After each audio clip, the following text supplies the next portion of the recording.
Hey everyone, and welcome back to my channel.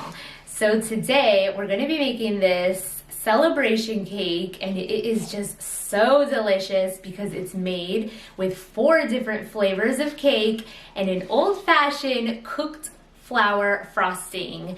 It's just out of this world. It's the best buttercream that you will ever try. It's easy to put together and it looks so beautiful for your next celebration. Let's get started and I'll show you how.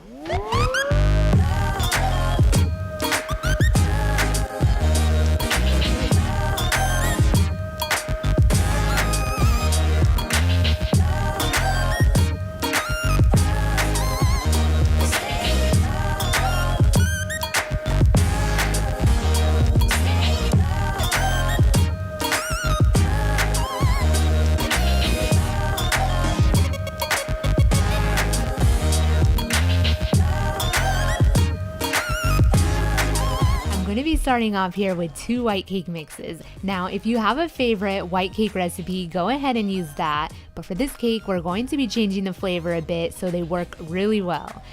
I'm going to be adding the water, oil, and egg whites. This is the recipe that's on back of the box, and I'm going to be whipping this on high until it's nice and thick and airy. Now I'm going to be transferring this to 3 different bowls, and for the first cake, I'm adding sprinkles to make the confetti. And the next one is going to be the chocolate chip cake. So I have here a half a cup of mini chocolate chips mixed with a spoonful of flour so they won't sink to the bottom.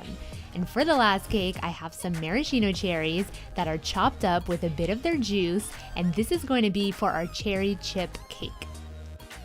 I'm using an 8-inch cake pan, and if you wanted to cut this recipe in half, go ahead and do that and use smaller cake pans. But this is going to make a huge cake.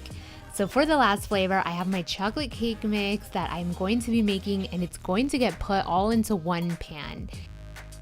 I'm going to bake these for about 30 minutes at 350 degrees Fahrenheit. Be sure to stick a toothpick down the middle to make sure that they're done.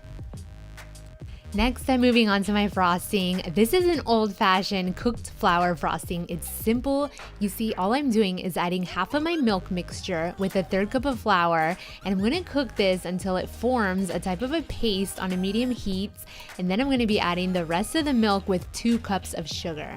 Now whisk this together until it starts to boil, and don't forget that all the ingredients to this recipe are written down below. Now after this comes to a boil, I'm going to be transferring it to a bowl to let it cool down completely. Be sure to pour it through a sieve to catch any lumps that got left behind from the flour. This could be done the day before to save some time. It's really important though to cover this with plastic wrap because it does form a skin on top. Moving on to the rest of my buttercream, I have here 2 cups of butter, and I'm going to fluff this up and beat it on high until it's nice and light and airy. And I'm going to be adding my cooled milk mixture. Now this is cooled for about a half an hour. I popped it into the freezer and it's nice and cool. Be sure that it's cool. You don't want to melt all your butter with the hot milk. So I'm slowly incorporating this and I'm adding it to the butter, and I'm going to be adding a little bit of vanilla and some gel food coloring to make it a little bit of a pink color. And that is pretty much it. Your frosting here is finished. We're ready to frost up these cakes. Now, if you guys are new to my channel, don't forget to subscribe below because I have a bunch of delicious and quick recipes that literally anybody could put together. So welcome to my channel, and give this video a thumbs up if you're planning on making this celebration cake in the future. So next, we're moving on to our cakes. We need to cut off the top and the bottom layer just so that when you cut the cake through, it's going to be nice and bright colors. So just take off all of the brown bits all over the sides and on top. Now I'm going to wrap this in plastic and pop it in the freezer because these are such delicate cakes. They're just going to be a lot more easier to handle if they're a little bit frozen. I'm going to slice that chocolate cake that I made in half because I put it all into one pan, and we want 2 layers of chocolate cake here. Now moving on, we're going to start frosting these babies up. So I have here my first chocolate chip cake, and I'm putting that down on a cake board. If you don't have a cake board, just cut some out of a cardboard into a circle. Be sure to use one because it's really going to be a lot more easier to manage your cake, to move it around if you want to transfer it to another serving plate. I'm going to be adding a nice thin layer of frosting. You don't want to make it too thick because there's so many layers. It would just be too overpowering. So a nice thin layer is all you need. It's going to be really nice when you slice through it and see all those beautiful cake flavors. For the top coat, it's very important that you do a crumb coat. So what I'm doing is I'm adding a thin layer of frosting all over the cake, and I'm going to be popping this into the freezer for a few minutes, and it's really going to firm up so that this delicate cake that was only made with egg whites is going to be nice and clean to work with. And we're going to add our last layer of frosting. Now this could be a little overwhelming because this cake is so tall and it's so big. So work slowly and pile all your frosting on top and slowly bring it down the sides.